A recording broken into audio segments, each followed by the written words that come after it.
നാളെ വ്യാഴാഴ്ച റബിയുൽ അവ്വൽ 11, മറ്റന്നാൾ വെള്ളിയാഴ്ച റബിയുൽ അവ്വൽ 12. അപ്പോ നാളെ നബിദിന രാവാണ്. അപ്പൊ ഇന്ന് മുതൽ തന്നെ ഇൻഷാ അല്ലാഹ് നമുക്ക് പരിശുദ്ധമായ ഖുർആനിലെ സൂറത്തുകൾ, ആ സൂറത്തുകളിൽ അതിപ്രധാനപ്പെട്ട സൂറത്താണ് സൂറത്തു തൗബ. ഒരുപാട് ഇസ്ലാമിന്റെ മസ്അലകളും അതുപോലെ തന്നെ ഒരുപാട് ശ്രദ്ധിക്കേണ്ട കാര്യങ്ങളൊക്കെ ചർച്ച ചെയ്യുന്നൊരു സൂറത്താണ് സൂറത്തു തൗബ. ആ സൂറത്തു തൗബയുടെ അവസാനത്തെ 2 ആയത്ത് ഞാൻ നിങ്ങൾ ഓതാറുണ്ട് അല്ലെ?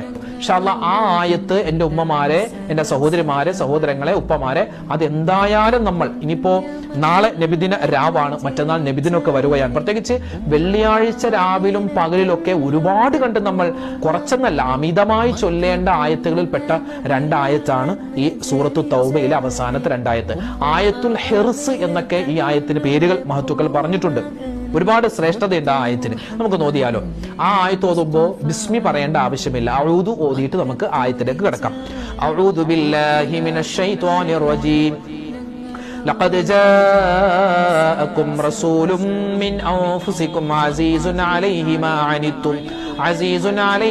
عنتم حريص عليكم بالمؤمنين رؤوف رحيم فإن تولوا فقل حسبي الله لا إله إلا هو عليه توكلت وهو رب العرش العظيم.